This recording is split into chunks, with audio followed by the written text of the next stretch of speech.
सतरे ए जाति केते जे महान केते जे श्रेष्ठ इतिहास कहे। यह ही हेउछि आम उत्कलर परिचय। उड्ररु आरंभ आउ ओडिसा रे शेष।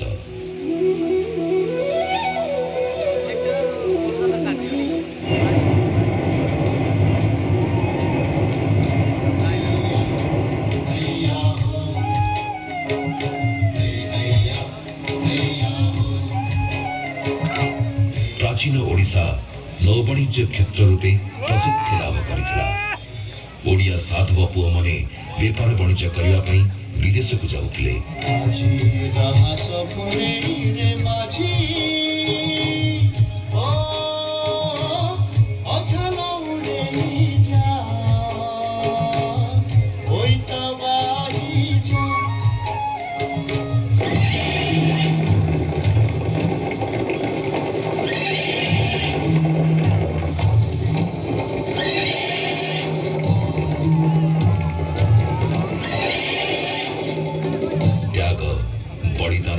वीरत्वर कथा कहे ए माटी।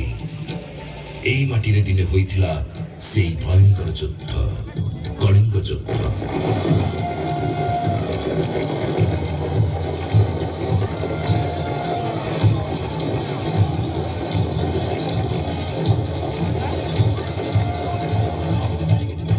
ए माटी भिजिथिला वीर ओडिया पुअर रक्तरे। ए रक्त क्षताक्त करिथिला सम्राट अशोक को। से चंडाशोक परिवर्तित होई गले धर्माशोक।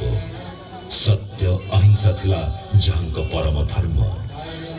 बौद्ध धर्म रे दीक्षित होई मानव समाज हित पई निजको उत्सर्ग करिदेले।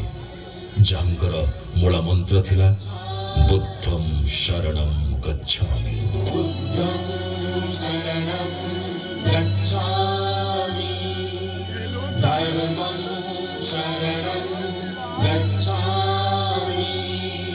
एहार निच्छक उदाहरण आमर एई धौलीगिरी।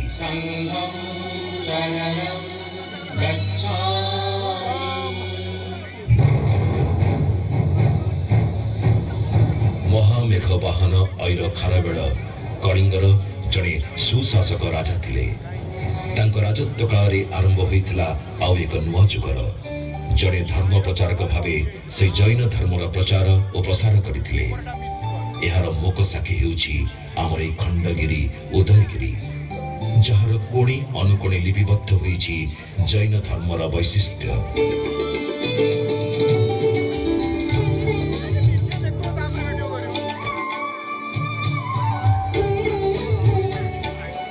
आम ऐतिह्य आम कीर्तिराजी ओडिसा को करिछि गौरवान्वित। विश्व दरबार रे ओडिसा एक मुख्य पर्यटन स्थली भावे स्वतंत्र स्थान अधिकार करिछि। एहार बलिष्ठ उदाहरण लिंगराज मंदिर, अर्कक्षेत्र कोणार्क मंदिर, मुक्तेश्वर मंदिर और 64 जोगिनी मंदिर।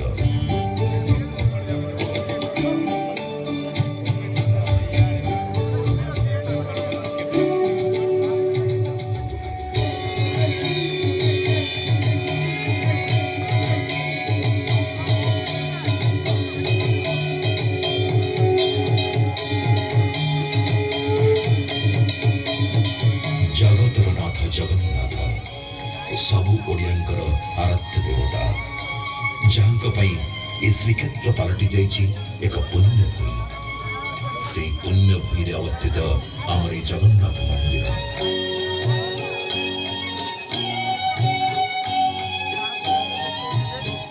श्रीक्षेत्र रे विराजमान श्री जगन्नाथ, श्री बलभद्र एवं भगिनी सुभद्रा।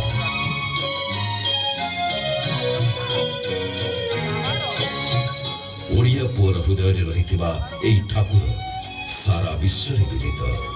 सेतिपई कोटि कोटि भक्तंकर समागम हुए एमिति एक यात्रा रे, जहा विश्वर एक बड़ यात्रा, रथ यात्रा।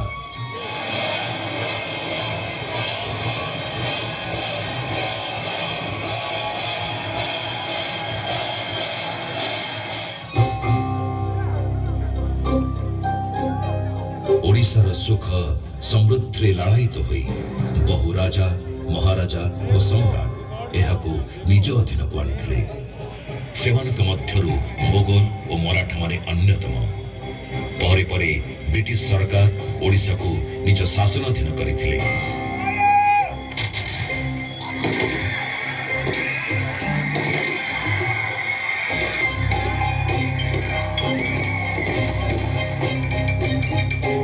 କିନ୍ତୁ ନିଷ୍ଠୁର ବ୍ରିଟିଶମାନଙ୍କ ଶାସନରେ ଅତିଷ୍ଠ ଥିଲା ଏହି ଓଡ଼ିଆ ପୁଅ।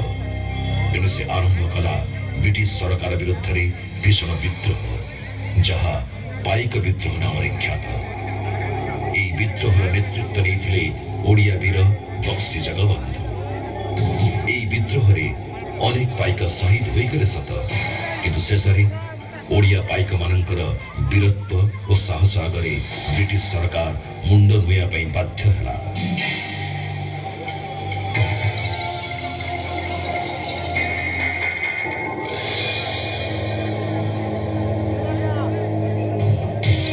ଗର୍ବ କରେ ଓଡ଼ିଆ ସେଇ ମହାପୁରୁଷମାନଙ୍କ ପାଇଁ, ଯେଉଁମାନଙ୍କ ତ୍ୟାଗ, ବଳିଦାନ, ସଂଗ୍ରାମ ଆଗରେ ବ୍ରିଟିଶ ସରକାର ମଧ୍ୟ ହାର ମାନିଥିଲା। ସେମାନେ ହେଲେ ସଂଗ୍ରାମୀ ବୀର ସୁରେନ୍ଦ୍ର ସାଏ, ଲକ୍ଷ୍ମଣ ନାୟକ, ବିର୍ସା ମୁଣ୍ଡା, ବାଜି ରାଉତ, ଗୋପବନ୍ଧୁ ଦାସ, କୃଷ୍ଣଚନ୍ଦ୍ର ଗଜପତି, ରମା ଦେବୀ, ସରଳା ଦେବୀ, ଏମିତି ଅନେକ।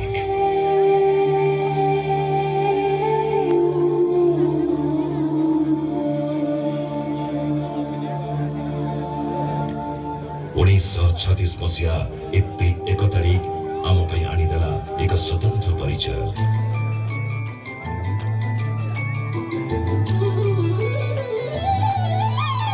ଏହି ଦିନ ଆମ ଓଡ଼ିଶା ଏକ ସ୍ୱତନ୍ତ୍ର ପ୍ରଦେଶର ମାନ୍ୟତା ପାଇଲା। ଉତ୍କଳ ଗୌରବ ମଧୁସୂଦନ ଦାସ ଥିଲେ ଏହାର ମୁଖ୍ୟ ସୂତ୍ରଧର।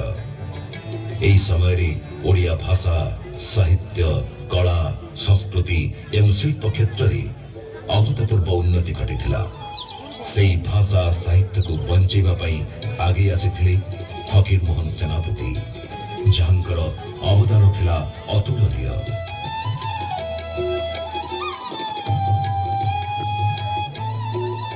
ଭାରତ ସ୍ୱାଧୀନତା ଲାଭ ପରେ ଓଡ଼ିଶାରେ ଗଢ଼ି ଉଠିଥିଲା ହୀରାକୁଦ ଜଳଭଣ୍ଡାର, ରାଉରକେଲାର ଇସ୍ପାତ କାରଖାନା, ତାଳଚେରର ତାପଜ ବିଦ୍ୟୁତ କେନ୍ଦ୍ର, ସୁନାବେଡ଼ାର ମିଗ ବିମାନ କାରଖାନା ଏବଂ ପାରାଦୀପ ବନ୍ଦର, ଆଜି ଯାହା ବିଶ୍ୱରେ ଓଡ଼ିଶାର ଏକ ସ୍ୱତନ୍ତ୍ର ପରିଚୟ ସୃଷ୍ଟି କରିଛି।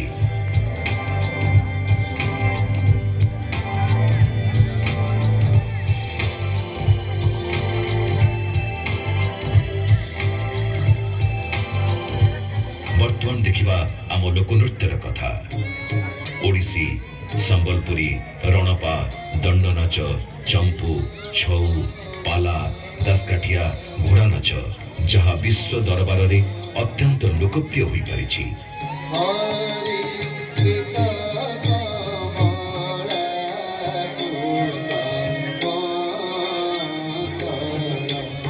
ପ୍ରଗତି ପଥରେ ଆଗେଇ